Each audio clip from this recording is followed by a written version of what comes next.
And then Antoinette's section is going to be the part that's really focused on prenatal. So to give you some background on baby-friendly, what is it when we talk about baby-friendly? Why is this something that Indian Health Service is interested in? The baby-friendly is not an American initiative. It's not an Indian Health Service initiative per se. It's an international initiative that was launched by UNICEF and the World Health Organization back in 1991. And it has been internationally applied ever since that.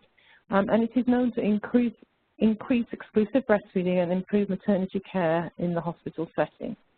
The reason that Indian Health Service became so interested in it was when they had their big push through Let's Move Indian Country to reduce obesity in Indian country. And of course, one of the things that exclusive breastfeeding has been shown to protect against is obesity and diabetes, and those problems are particularly high in American Indian populations. And then another reason that Indian Health Service and in general health people in Indian country are interested in baby-friendly is that all the practices that baby-friendly encourages are very much in tune with the historical feeding practices in tribal communities, and we will talk about that a little bit later. But it's an initiative that's very easy to get support from the tribes because it's really going back to some of their own core values in many cases. So baby-friendly designation recognizes high-level evidence-based support for breastfeeding, safe alternative feeding teaching, and better maternity care practices. And all of this comes from the pillars of the baby-friendly hospital initiative, which are called the 10 steps to successful breastfeeding. Right now, there are 20,000 baby-friendly hospitals and counting across the world. And this last week, actually, Baby-Friendly USA celebrated the 500th baby-friendly hospital in this country. So right now in the United States, there are 501, actually, baby-friendly hospitals. So these are the 10 steps to successful breastfeeding. And yes, as I promised you today, we're focusing on prenatal care particularly. But just so that you know, and some of you on here already know, these are the 10 steps overall. You can look them up online. I'm not going to read them all to you. You can refer back to them. But basically, you need policy, you need training, you need prenatal care information. And that's step 3, the one that I have highlighted here. And step 3 is particularly for pregnant women and prenatal care to be informed by. And then the others are to do. Could someone mute the person that's speaking? There's some background noise, thanks. So the other ones refer to a lot of the care that's immediately inside the hospital during the period where the mother has given birth and is still there with the baby. And then step 10 is in reference to support groups after people have been discharged from the hospital. If a hospital is a full OB hospital and does birth, which we're also hoping that CRO will be before very long, they need to do the Baby-Friendly USA certification or designation for baby-friendly. And Baby-Friendly USA uses this pathway, which I have on the screen right now, which basically is 4 steps, 4 long steps towards designation. There's the discovery phase, there's the development phase, there's a dissemination phase, and there's a designation phase. My organization, CHIA, we work intensively on this program across the U.S. We're not the same people as Baby-Friendly USA, but we're very familiar with them because we work in parallel to them, as it were. And right now we're working with all the hospitals in Mississippi to do baby-friendly designation. And I would say from experience that getting designated can take 2 years. 2 years is not out of the question. In terms of the actual content you need to master, 2 years is fine. If you have a lot of resistance and pushback at the hospital and people don't implement things and they don't do the training, it can take a lot longer than that. But it's certainly doable in 2.5 years from start to finish. And of course, if you have a lot of the policies and practices in place to begin with, then it won't take that long. So to give you some background on the Indian Health Service, back in 2012, there were 13 OB IHS federally operated sites. Some of those you can see here, there's Shiprock, Chinle, Claremore, Hopi. And the total number of births at each of those hospitals ranged from about 50 to 750 per year. And then the tribes have 5 hospitals which are also OB facilities which are tribally operated. in the lower 48 states that are not federally operated. And if you add all those births together, it's about 8,000 per year back in 2012. So the talk I'm doing today is really about what we did with the federal sites and how they became designated. Actually, the tribal sites, 4 of the 5 did also become designated, but the sort of funding and the initiative that we were able to carry out was through the federal sites, because we can't tell the tribes what to do. We encourage them to also get it, but our actual work and visiting and assessments were all based on federal sites, and that's what I'm going to be talking about mostly today. So the Baby Friendly Initiative was launched at the Indian Health Service by Dr. Susan Carroll back in 2011. She was the Chief Medical Officer at that time. And at the time, Baby Friendly Lead was named at each of the 13 OB sites, and there was initial trainer meeting for the leads and the key individuals at each hospital. And this is where it was launched at Shiprock. This is at Shiprock Hospital. And so IHS was extremely successful in this baby-friendly thing. It was one of the great things that IHS has done. It's all over their website. If you look at it, it was a real success story. And one of the reasons was that because they're a system, they were able to do a lot of things system-wide, which individual hospitals in other parts of the country struggle to do them as individuals. But IHS did them as a system. So, for example, all of the hospitals had a common infant feeding policy. They tweaked it a little bit, but we had one that we created. Actually, Clifton Keenan created it in the Great Plains area, and then it was shared with all the hospitals as a model. So we didn't have to start at each hospital and write a new one. Similarly, the templates for medical records are also compatible across the system, and as you know, they could be changed at each site, but they were compatible across the system as a sort of model template. And then we shared a lot of materials, and this is another reason that I'm holding this webinar and asking people to join in, because there's no need for any of you to reinvent any wheels. There are great models and curriculums and signage and all sorts of things out there within the Indian Health Service and at the tribal hospitals that can be shared and borrowed and that kind of thing. So that was a great bonus to the whole system. The training, Indian Health Service, well, so let's back up. Baby Friendly requires that all the nursing staff who come into contact with OB patients in a regular birthing hospital have 15 hours of online training and 5 hours of competency. And the advanced practitioners have 3 hours of training, which can be online, it could be in person either. And the Indian Health Service centrally at headquarters contracts with Lactation Education Resources, which is a company that provides these online training courses. And so for the 13 original sites, and I believe still the case, any of the hospitals can get that free 15-hour course through headquarters, and you already have it laid out on the plate. You don't have to go and find your own training, anything like that. IHS actually was a little more stringent than Baby Friendly themselves. So in many of the hospitals, all of the nurses took the 15-hour course. We had help from WIC with a 5-hour hands-on course, because there's 15 hours didactic and then there's 5 hours hands-on that needs to be done. And WIC actually helped us, especially in Navajo country, to do some of those hands-on trainings. And then the public health nurses at the Indian Health Service, there's a special 5-hour add-on course for them, which IHS had designed themselves.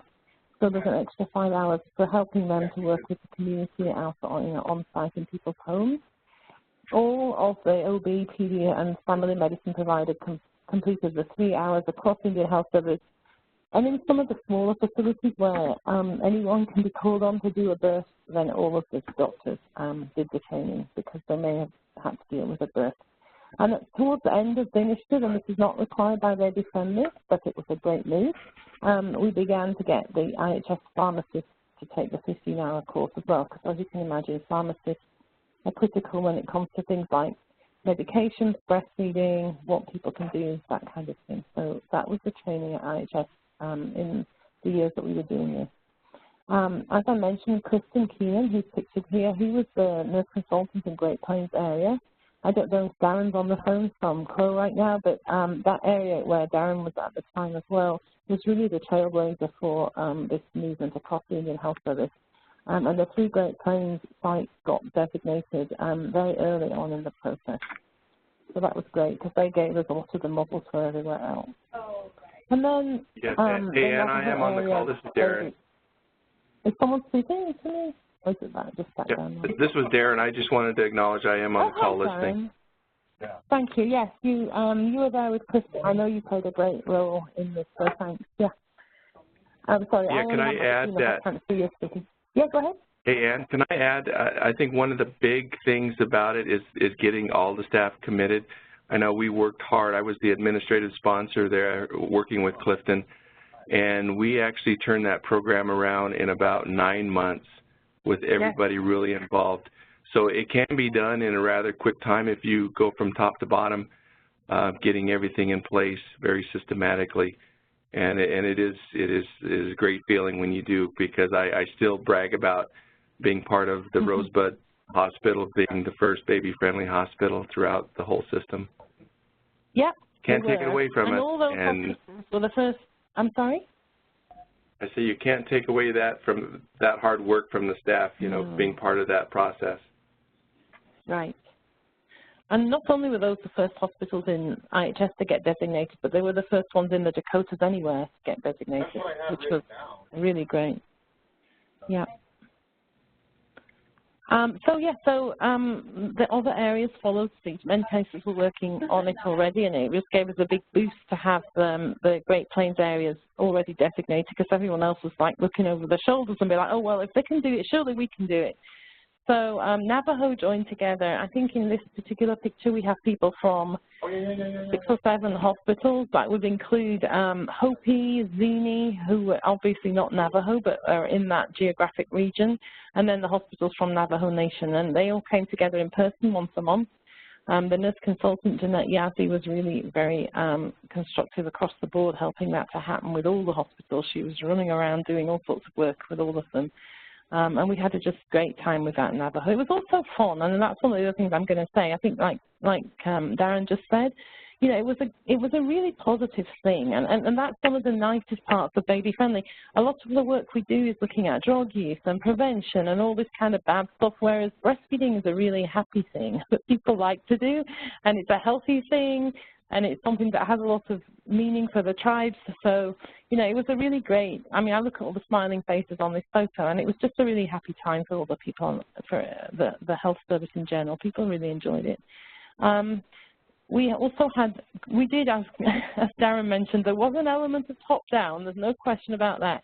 And so this is Dr. Carroll, who was the CMO at the time, and then Tina Tarr, who remains still the nurse consultant for the public health nurses at headquarters, and myself. And we went and did a lot of site visits, and we also did mock baby-friendly assessments, so kind of hurrying everyone along. So it was really, there was some top-down, but it was also something that many, many staff embraced. And then some of the great things, and these are pictures that we have, these are IHS pictures that are all verified for us, but this is from PIMC. This is skin-to-skin post-cesarean at PIMC, so one of the things that we change is that instead of taking the baby away when it's first born, we keep moms and babies together, even when mothers had a cesarean. And this was one of the more difficult steps to implement, and it has been in many places, not just IHS. But I have to say that once we did, other hospitals were amazed, because loads of hospitals say, oh, well, you can't do that. You know, our hospital, you know, we've got, it's too hot, it's too cold, it's too small, it's too big, we have too many people, we don't have enough people. And we just said, well, the Indian Health Service did it.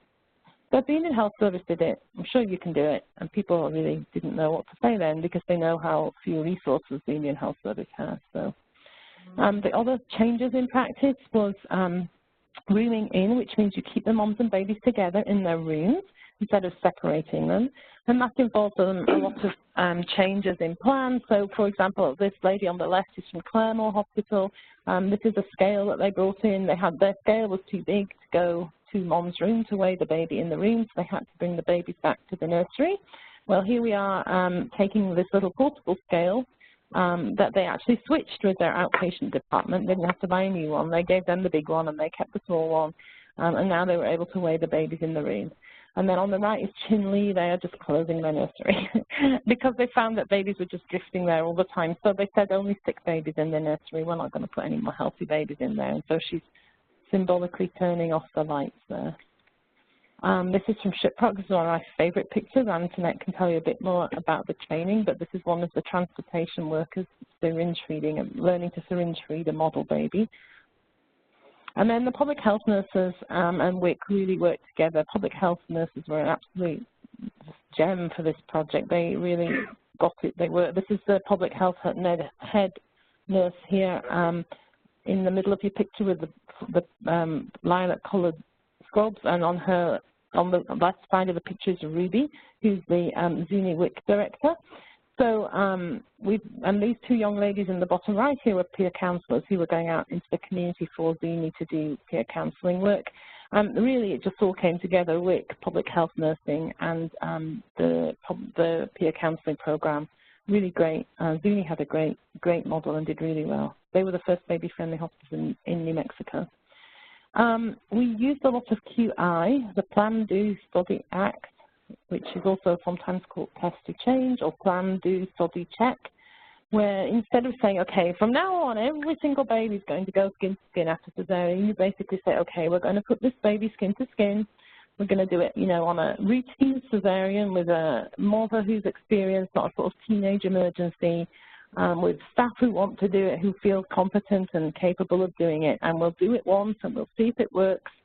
And when we do it, we'll find out one or two things, which we will then think about, and then we will change those before we do it again. So it's a kind of QI cornerstone.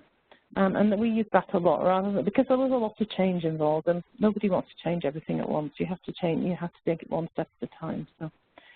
And so it was a great success. In 2014, all of the IHS-based hospitals had become baby-friendly designated, and that was 100%. And at that time, there was only 6% of hospitals in the U.S. that had baby-friendly designation, so it was a big step.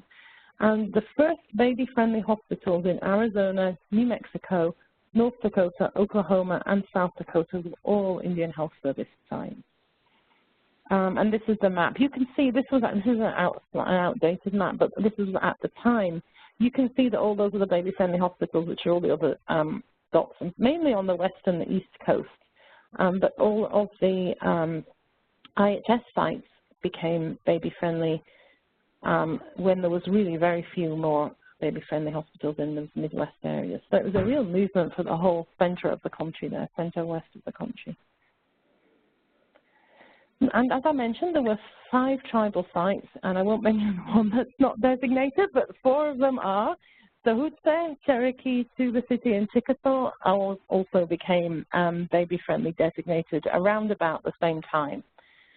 So that was also cool. So every single IHS hospital, except for one in the lower 48 states, is baby-friendly. And right now, as I speak, we have a team that are working on contract with Alaska. And we have people up in Alaska doing mock surveys at 3 of the hospitals in Alaska. There are 7 Alaska Native hospitals, and 3 of them are very closely on track to becoming baby-friendly, including ANMC, which is the biggest hospital in the Indian Health Service at large, so the biggest birthing hospital. So things are still going ahead and moving, and there's a lot of activity. So there were some barriers, there always are. As you all know, it was a very high-risk population with a lot of unique problems. We always had to deal with high staff turnover, understaffing, and an overburdened system. The top-down mandate that Darren mentioned did sometimes mean we met resistance at the sites, but at the same time it meant we had some clout coming from headquarters. It was a presidential mandate. So, it was really something that was, we didn't really have a choice. I mean, I don't know if people really had a choice. People said to me afterwards, oh, Alan, we always get these kinds of things we're supposed to do and we don't want to do them. But I didn't know that at the time. So I think, it was both pro and a con. And definitely, apart from the Great Plains, when I joined as consultant, there was definitely an amount of confusion, and this is normal across every hospital that tries to become baby-friendly as to the best way to do it. So people weren't clear on it at the beginning.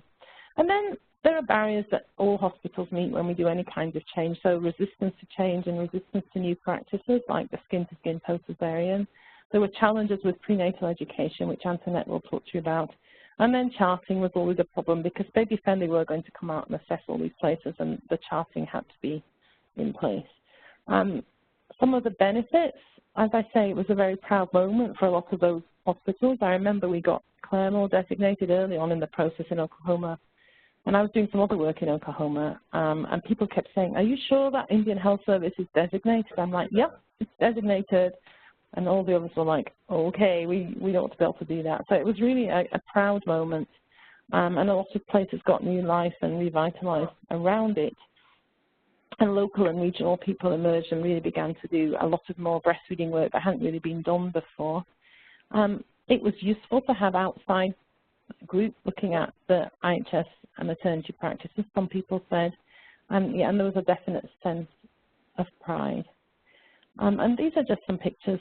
This was the state commissioner at the time, Dr. Klein, awarding the designation or the honor from the state because Claremore was the first baby-friendly hospital in Oklahoma. Zuni, as I mentioned, was the first baby-friendly hospital to be designated in New Mexico. And then some of the other benefits. Tribes really embrace breastfeeding as a normal infant feeding method, and people like, for example, the CEO at Crown Point Hospital came up to us one time after we'd met there, and he said, I just really want to thank you for bringing these traditional practices back because the hospital, has taken some of this stuff away. The hospital system, just being part of an American big system, has removed some of these practices like keeping moms and babies together. And he said he wants to thank Baby Friendly for really bringing some of that back to the basis. This is, by the way, a picture that's on the wall at Chinle of traditional Navajo birthing practices. And things like skin to skin, keeping moms and babies together, not separating them, were very much embraced as norms by the tribe. And in fact, this is my Navajo is rudimentary. Let the baby breastfeed, which is what the Navajo Breastfeeding Coalition has on their own posters. And it seems to me that that is like the whole premise of the baby-friendly hospital. Simply let the baby breastfeed. Don't get in the way with taking the babies away, giving them formula, or putting them in separate nurseries, or keeping them out, but put them together. So prenatal is key to all of this process. And I think, especially when we have hospitals or locations where prenatal care is being given and then moms are going to non-baby-friendly, non-IHS hospitals to have their babies, people will not get baby-friendly care. And so they need to be empowered and taught about it, and they deserve it. We have considered that baby-friendly is the standard of care at the Indian Health Service. So if it's the standard of care at our hospitals, then any moms and babies that babies that are being born in non-IHS hospitals should get that same standard of care. And if we don't talk to women in the prenatal period, they're not going to know even what skin to skin and rooming in are. So that's why prenatal education is really important. And it's just to make that emphasis, it's not just about learning how to breastfeed. It's all about how the hospital, the system at the hospital to make sure that the mother's empowered to ask for her child, that people don't take the baby away and do anything to it that the mom isn't okay with, all that kind of stuff. It's not just about, okay, let's make them breastfeed more. It's about keeping moms and babies together. And indeed, there's a whole component about safe infant feeding if people choose not to breastfeed. And actually, I don't know if I've got time really for the story at Crown Point. I think I'll move on to Antoinette because she's got some nice stories and she's got a nice video she's going to show us. But I do just want to acknowledge all the people who really made it happen, both at headquarters and at some of the individual sites, and all the moms and babies, because they had to be helpful too. They were all coming in and answering questions and helping us with it. So that's my piece. So I think we're going to switch over to Antoinette. But if while we're doing this shift, anyone has any questions for me, I'd be delighted to take them.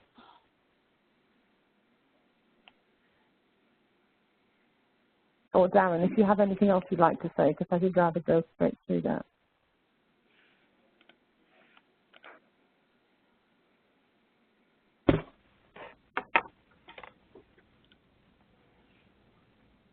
Okay, well, if we don't have any comments, we're going to move on. So Antoinette Kleiner was the baby-friendly lead at Shiprock during this whole process when we became baby-friendly. She's very much still there. And I think the first thing she's going to do is show you a video that they made at Shiprock. The sound on this video is low, so what I would recommend is that you put up your own volume on your own computer so that you can hear it properly. It's I think it's about 5 minutes long. Antoinette, can you remind us how long it is? I think you're right. It's about 3.5, 4 or 5 minutes. I think it's under 5 minutes. So just put up your volume, guys, but the words are on the screen, so let's go for it. Thank you, Antoinette. All right. Can you see my screen okay then, Ann? Yep. Yep. All right. Yep. So this is a video that we created as we were developing our baby-friendly journey before we got designated, in fact. And a lot of these comments that you'll hear in this video actually come from our patients during that time as they were experiencing the changes to a baby-friendly hospital and the practice changes that we were developing. So this is what baby-friendly is meant to look like here at Shiprock Hospital. We can get it to, oops, I'm sorry, hang on. They're a healthy baby, and they will, I'm sorry, let's start that again. Breastfeed your baby because they will listen to you and have a strong bond with you. Babies that are breastfed are healthy babies, and they will be strong leaders for our future. We have to walk in beauty with our babies so they will grow strong and know our ways. Northern Navajo Medical Center is helping mothers to succeed in breastfeeding by following the steps of Baby Friendly. We are teaching mothers and families about the importance of breastfeeding and helping you learn about your new baby. My nurses and providers talked to me many times about breastfeeding during my prenatal visits. They asked if I was planning to breastfeed and taught me what to expect when I came in to deliver my baby. I learned that baby and I will share a special time called Skin to Skin that will help us grow together as a family. I can't wait to meet my healthy baby. While you're pregnant, you'll have regular checkups with us to help you and your baby be healthy. We'll also teach you about feeding your baby. Please ask us questions. We're here to support you. My nurse asked me if I was planning to breastfeed when I was admitted. She explained Skin to Skin to me and how it helped baby and I begin breastfeeding early. You don't know how much baby weighs yet because we're doing skin to skin. It's great. You should see them. We're going to be rooming in this time. Wow, it's way different than before. The baby stays in my room the whole time, and I really like it. All my providers and nurses have been helping me learn to breastfeed and express. Everyone has supported my decision to breastfeed my baby. When I went home, I learned how to get help with breastfeeding. A nurse came to my house to help me continue breastfeeding. Hi, I'm your public health nurse, and I'm here to help you with breastfeeding, postpartum, and baby care. May I come in? My baby is still breastfeeding and is very healthy because my hospital cared about us. Each and every staff person at this hospital has a role in helping breastfeeding moms and babies. When a mother breastfeeds, she gives her baby her sunshine. She gives her baby her name. She gives her baby her stories. She gives her baby her life song. Breastfeeding is the greatest gift that you can give your baby. As we walk with our babies, we are walking the earth. We are walking for two people to walk a good path. Okay,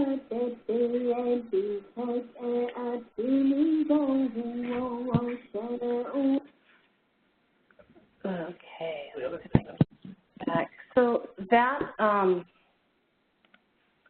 oops, sorry. Let me get back to my PowerPoint here. So that slide video, like I said, is actually what things should look like here at Shiprock. We developed that with our in-house for directions, public relations and marketing and education department. And they were able to put that together for us. As Ann said, I'm actually over at Shiprock. I've had the pleasure of being here since we really started in 2012 with getting baby-friendly designated at Shiprock Hospital. So hopefully you'll find some of this information helpful as you guys work on your journey to try to incorporate baby-friendly into the prenatal areas, especially for your service unit. So what I want to talk about today is really about what kinds of things baby-friendly is looking for us to include in that prenatal education. What patients are they including in their criteria that the delivering hospitals will need to have met. I'll show you what we teach and how we teach it, and then also how we document teaching here at Shiprock. I realize that documentation and some of the platforms that we're all using may be a little bit different, but hopefully it'll give you some insight into what needs to be in the documentation to make your life sane as you're trying to pull all of that pieces together and monitor your own practices. So this is the list of baby-friendly required prenatal topics. Really, this is about, I mean, I know it looks like a whole lot, but really if you think about it, it's just a method of empowering those pregnant women. We want to empower them with information about how to make, how to choose the right feeding choice for them and their babies. We know that most moms, once you start talking to them about the benefits of breastfeeding and you layer on the knowledge and the wisdom that they are coming to you with from their own families and their own experiences, most moms want to breastfeed. They truly want to breastfeed. The difficulty comes in making that a practice and making those support pieces strong enough to help surround them so that they are successful in whatever their goal for breastfeeding is. It really is also about empowering them to know kind of what to expect, how to manage breastfeeding exclusively for the first 6 months of life, how to get started with breastfeeding. And it really speaks a lot to these steps that they should expect at the hospital when they deliver, whether that's at your hospital or is at a non-baby-friendly hospital, a non-IHS hospital, wherever they deliver. We want them to have the information so that they can advocate for themselves and for their families, their babies, what to expect and how to make sure they get that standard of care that we know is best for getting all babies off to the best start. When baby-friendly audits assessors come through, what they're really trying to aim for is talking with pregnant women who are at least 32 weeks gestation and have had at least 2 visits at that facility. Primarily, of course, they're going to the delivering facilities and checking this, but they are those delivering facilities are supposed to include any satellite and field clinics that kind of funnel patients in to deliver at their facility. So, for instance, here at Shiprock, we've got 2 satellite clinics and 2 field clinics that are still open right now. So that video is shared out there. Our same education platform is shared with all of those sites.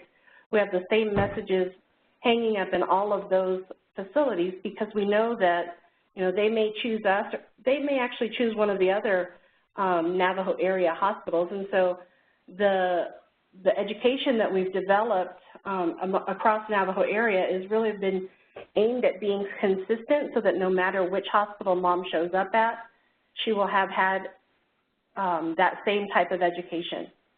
Baby-friendly is looking to have at least 80% of the moms that are surveyed that they've received the education and that they can actually confirm that we spoke to them about it and they can recall what we talked about during their prenatal care on breastfeeding. So what we did here at Shiprock and across Navajo area in general is we took the things that IHS had. As was said earlier, there was a lot of top-down component to this in 2012. And at that time, IHS had a lot of these patient education codes available and handouts that were available. They were very narrative. They met all of the health literacy criteria.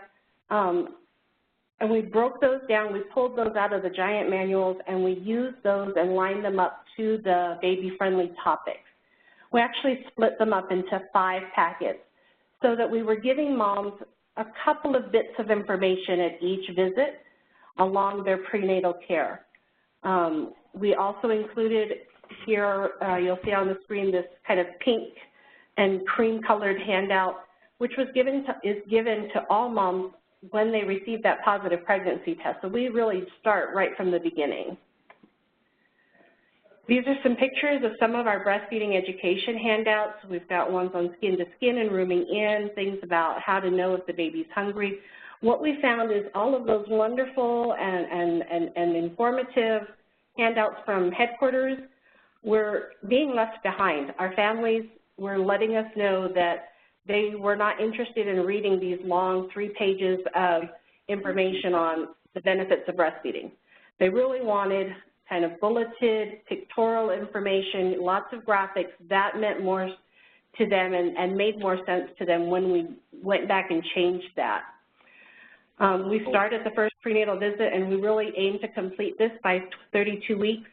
The model here is that the nursing staff in the prenatal clinic, whether it's the screener, the aide, the RN or LPN, who first makes contact with that patient at that appointment, that person is designated to give out one of these packets, depending on where that mom is in her prenatal course, and start going over some of that information. She also documents that, and then we have the providers reinforcing and documenting that education as well. So we've really tried to make it kind of a multi-level, multidisciplinary teaching model.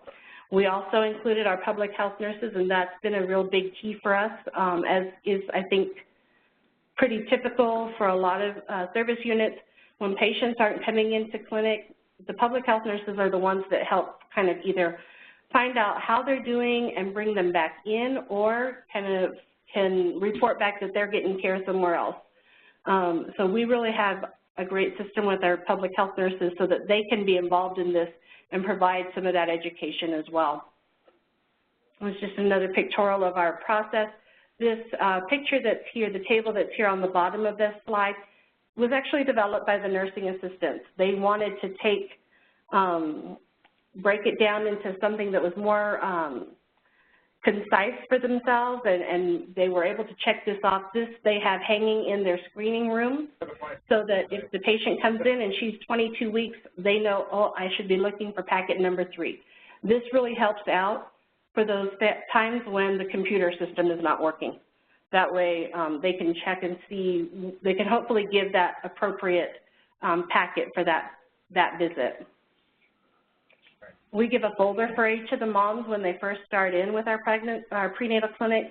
We really try to individualize that teaching, so if a mom doesn't come in until 28 weeks along, we kind of give her more at the beginning and try to catch her up. Once all the packets are given, then we really try to reinforce that teaching until she delivers, so that, you know, what we found along the way is that the more times you repeat this information, the more likely they are to actually remember it when the time comes that they need it. For us, really, the wellness tab is what we use to kind of track what's been given, so that we know from visit to visit what's been done and where we need to pick up. And our PHNs are also able to watch that through EHR so that they can take the appropriate documents, packets out with them when they go and hopefully find this patient in her home. Regarding documentation, you know, ours is a challenge, and I'm sure they all are. What I would really encourage you to do is make sure you use the advantages in your system. If you are using a similar system to this, there are pick lists that are inclusive of baby-friendly topics, so that you can make it easy for your staff and make it something that you can train some users who can train others and use kind of that trickle-down approach with that. You'll notice in the slide picture here, I've got packet number 1, packet number 2, et cetera. That was one of the ways that we went to make it easier for our staff. So rather than the nursing assistant saying she went over A, B, C, D topics, our assistants can put in breastfeeding literature, packet number 1, and we have a master list that we can then explain and show to the baby-friendly auditors that this packet includes these topics, and in that way we make it a few less clicks for the personnel documenting that that education was done. For us, in our system, all of that education has to end up in the wellness tab. If it doesn't end up there, then it is really difficult to kind of mine that data out of the system. So we've made it so that it's under the education tab. It actually is used for our baby-friendly audits. Our nurses in the prenatal clinic perform monthly chart audits to see if that education is being done. We need to be able to document that at least 80% of those moms that are being reviewed, those charts that are being reviewed actually receive that education. It really, for us, was all about knowing your own system and trying to fit the influence level to the right situation. So really, like, one of the great stories that I remember from our journey was we had this wonderful top-down model, and that was really helpful to get a lot of people on board along the way. We also had some grassroots level advocates that were bringing things in from the clinics and from the wards, and that was really helpful. One of our most challenging departments was anesthesia. And here we had a visit where we had a mock visit by Ann and a few other people. I believe Jeanette was there, right, Ann? And we went over to talk to anesthesia with this kind of top-down. Oh, don't. You know, and my thought was, okay, well, I'm going to use the top-down pressure because he has to know and he has to get on board with this, the chief of anesthesia. And it turned into Ann closing the door. Ann never fills that role. Ann never fills that role of top-down pressure, never. No, but it turned into actually more of a Ann closed the door and listened to the man locally, listened to him, heard his concerns, addressed those with him, and it was actually much better after that. It wasn't like she was, I was a little nervous when the door closed in my face after this poor man started yelling at her, like I thought I had to protect her. And she just calmly closed the door, give us a minute, please, and they spoke for I don't know how long that was, but he came out of it a much less angry person about this change that was needing to happen. So know who those where those difficulties may lie, and find the best influence for that situation. It's going to be a little different for different situations. You can get your materials and tools from other places that are already doing this. We've got access to the lactation education resources. They already have the curriculum built up. I can even show you. Let me see, I can show you their curriculum. They will give this to whoever your lead is. So you don't have to recreate this. They've already got the course in place. They've got this course outline that tells you exactly what the course will go through. And, it really will kind of make your life a lot easier, I think, as you're going into that. Oh, sorry. I keep going back to the wrong one. We really wanted to make sure that that you're using those same messages and formats, but different formats along the way. What we found out, like I said, was our patients really did not respond to the narrative forms of those handouts. So we had to go back and, unfortunately, we learned the hard way. We had Baby Friendly come out to do our assessment, and we missed the mark on prenatal education because our moms couldn't remember that information. So we went back to the families, we found out what they wanted, we recreated our handouts, included a lot more pictures, and when Baby Friendly came back to assess us, our moms knew all of those information that they were looking for. They were able to recall all of that information. It really also helped us to use the same words that Baby Friendly is going to use. So don't don't make it this roundabout explanation about the baby's going to stay in the room with you all of the time, and this is why. Just call it rooming in. Kind of label it rooming in and use that term so that moms are repeatedly hearing, oh, when I get to the hospital, I'm going to have rooming in. Rooming in is the thing that they do over at this hospital. Rooming in is the thing I want. That really helped moms to understand the concept as well as to be able to recall it when Baby Friendly came around to audit them. Make sure your documentation is in place, because if the moms cannot recall that information, Baby Friendly will look into the chart to find out, was it written there? Was it documented properly? Did it follow your process that you've developed? We really had a big kind of movement trying to remember the whys. It wasn't just good enough for moms to remember, oh, skin to skin is important. Well, why is it important? That's what Baby Friendly is going to want to hear. And those are the things that also, in my experience, help moms through those tough hours of the night where that baby's been up every hour cluster feeding and she's just tempted to send the baby to the nursery or ask for some formula because she's just not sure how and why she is doing this. So having her understand those whys. Well, I'm doing this because I want my baby to have better health. I want my baby to be more bonded to me, et cetera. Those really help moms kind of remember their goals so that you can have a better, you can help her better meet her goals and succeed in her own goals.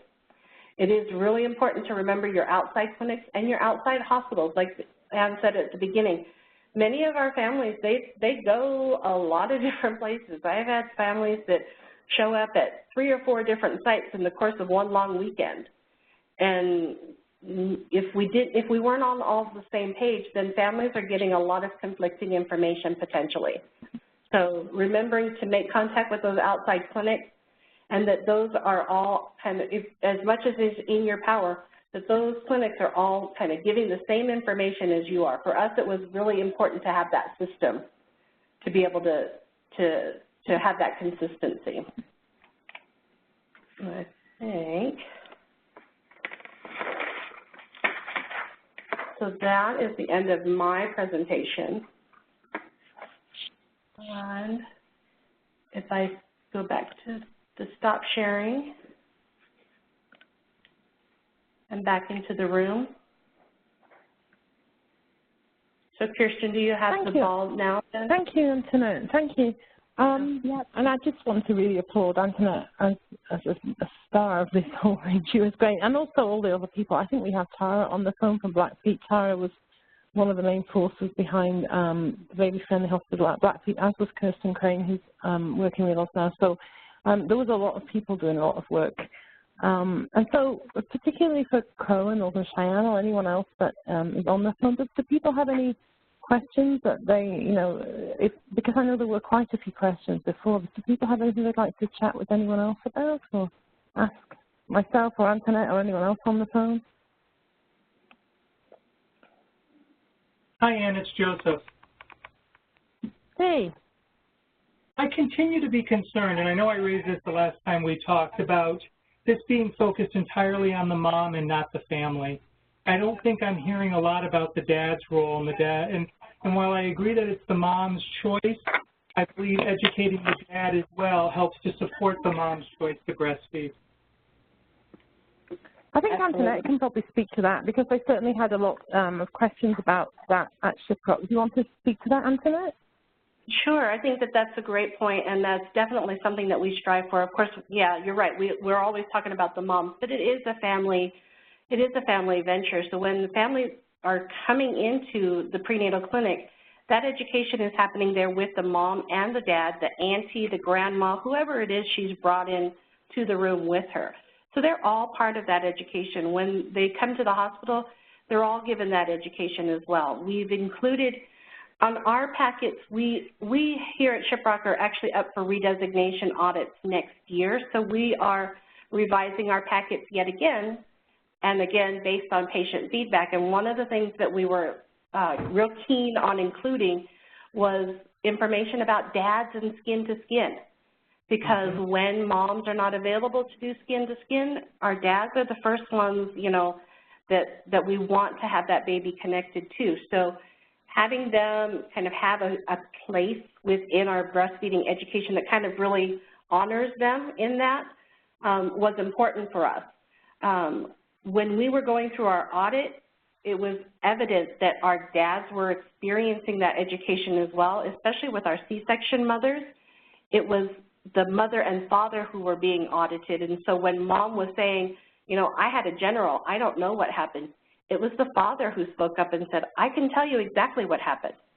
And he was the one who said, you know, I got to do skin to skin. I got to hold my baby in the recovery room because she was asleep in the surgery. So when she woke up, then I gave the baby to her. And it was very important to have those, not just the dad, but all of those family members be part of that. So although we're aiming primarily at the mother for this education, and we're documenting it in the mother's chart for prenatal, it is meant to be and is oftentimes a family education model. Great, thank you. Yeah, the other thing I would say, we in the work we're doing in Mississippi, we just had a conference and we have another one coming up. And in both of those, we've included dad's panels. And they have been some of the most powerful things that we've ever done, actually. It's just very, very nice to see and hear from the dads who, you know, when we actually give them a voice there, this is one of the things we do in this whole baby-friendly thing, is we try to give the voice to the patients in general, and that will include the dads. But they, you know, they really do talk about, well, one dad had a terrible story about a hospital that wasn't baby-friendly, where basically his wife had a cesarean and he had to go to work, and he came back to the hospital 6 hours later and his wife had not had the baby, and he had to be the one that said, my wife wants her baby. And when the baby was wheeled in, his wife said, I don't even recognize it, I don't even know it's mine. And he was so sort of angered and empowered by that, that he really took it on himself to kind of help next time to make sure that during, because they're having another baby right now, and that, you know, he's been following the prenatal and making sure that everybody knows that when they have this new baby, they want it to be in the room. So there's a very strong role for the dad. And you do make a point, I mean, actually, you know, we're talking about moms and we're talking about pregnancy, but you know, one thing we noticed when we've been doing the assessments and we've pointed out to hospitals is that the hospitals kind of ignore the dads too sometimes. And like literally once I went in and the dad was sitting in the closet and I'm like, what are you doing in the closet? But you know, people tend to overlook the dads. I mean, they tend to overlook the patients in general, unfortunately, a lot of the time, and just work the hospital systems. So, you know, throwing the mother and the patient and the right of the family to be into the picture, it should bring in the dads, and you sometimes have to make it proactively to do that. But I think it's part of the same process, frankly.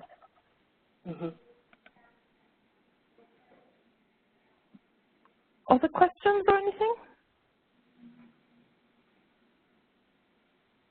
I don't want to put Antoinette on the line too much because I know how busy she is at Shiprock and they're getting ready for the next assessment and everything. But certainly, you know, I can be helpful to link you with Antoinette or with other hospitals that have access to these tools and have materials already. Antoinette, you still work with the whole Navajo Nation Task Force, right? You're all still doing this together, right? Yep. And we are you told me a little bit of Crown Point. Why did you mention Crown Point? Because Crown Point did do deliveries actually when we had baby friendly, but now they're only doing prenatal, and they've kind of adapted their system to just prenatal. So maybe some of those resources can be shared a little bit.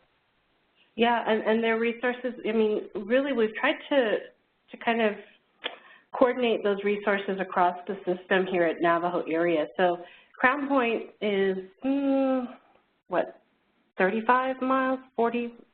I can't tell. It's probably about an hour. No, it's more than that from you. It's more, right? More than that. It's like 70, yeah. It's like 70. You guys think of it just down the road, but it's at least, I think it's 70. I think it's, yeah, so it's a good distance down the road. And when it was baby friendly, they were doing deliveries. They were doing, you know, on average maybe 5 deliveries, 10 deliveries a month. And they had patients that were going there diligently for their prenatal care. They managed to have most of that prenatal care actually was being done by the nurses on their obstetric unit and by their midwife, Teresa Willie, who really kind of was the spearhead of all of the things going on good at Crown Point.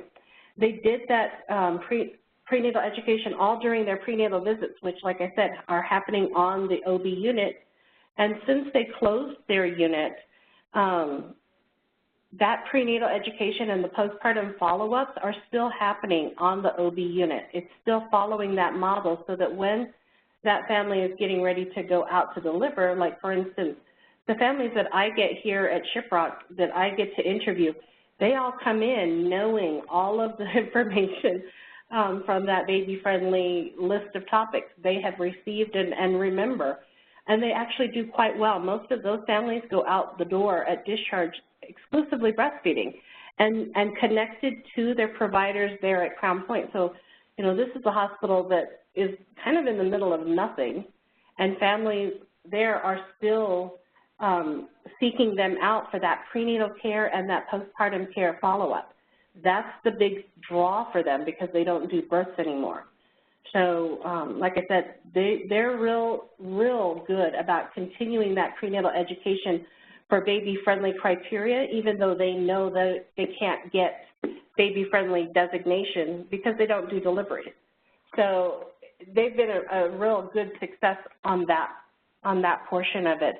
And I get that same kind of feedback from other breastfeeding consultants at even Albuquerque. When the families go out to Albuquerque to deliver from Crown Point, they're getting great information and they feel like they've got a good place to send them back to. So for sites that are doing outpatient care only and not inpatient deliveries, I mean, you're no small part of the whole process. It's a huge piece of the puzzle. If patients don't come to the birthing time well prepared, it makes it that much harder to get them through those. We get them for 2 to 3 days. So trying to get them through those difficult times can be that much harder if they are not well prepared.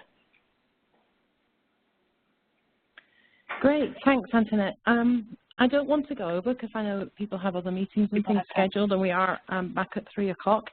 But first I'd really like to thank Antoinette for giving her time so generously and potentially opening herself up to giving more time to give us, at least send us out some resources and things if people need them. And I'd like to thank all of you.